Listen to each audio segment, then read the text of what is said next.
બનાસકાંઠા જિલ્લાના ઓગળ તાલુકામાં મોડી રાત્રે આવેલા ભારે વાવાઝોડા અને વરસાદના કારણે ઇન્દ્રામણા ગામે પક્ષીઓનું ભારે નુકસાન થયું છે। કુદરતી આફતમાં 200 વર્ષ જૂનું લીમડાનું ઝાડ ધરાશાયી થતાં અંદર રહેલા 500થી વધુ સંખ્યામાં પોપટ ઘર બનાવી રહેતા હતા। કુદરતી આફતમાં મોટાભાગના પોપટ મૃત્યુ પામ્યા હતા, જ્યારે 80 જેટલા પોપટ ઘાયલ થયા હતા। આ ઘટનાની જાણ થતાં જ ઇન્દ્રામણા ગામની જીવદયા ટીમ તાત્કાલિક ઘટના સ્થળે દોડી આવી હતી અને ટીમના સભ્યોએ મૃત્યુ પામેલા પોપટોને એકત્રિત કરી સમાધિ આપી હતી। પ્રકૃતિના આ દુઃખદ અંતને ગ્રામજનોએ આંસુભરી આંખે નિહાળ્યો હતો। ઘાયલ થયેલા 80 પોપટોને તાત્કાલિક સારવાર માટે થરા પાંજરાપોળમાં મોકલી આપવામાં આવ્યા હતા। પાંજરાપોળના તબીબો દ્વારા ઘાયલ પક્ષીઓની સારવાર શરૂ કરવામાં આવી છે।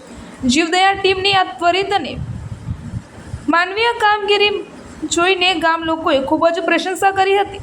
વાવાઝોડાની રાતે પણ જીવદયા ટીમ દ્વારા દાખવવામાં આવેલી સેવા ભાવનાને સૌએ બિરદાવી હતી। ભારે પવનના કારણે વૃક્ષો પર બેઠેલા પોપટો નીચે પડી જતા આ મોટી જાનહાનિ થઈ હોવાનું સ્થાનિકો કહી રહ્યા છે।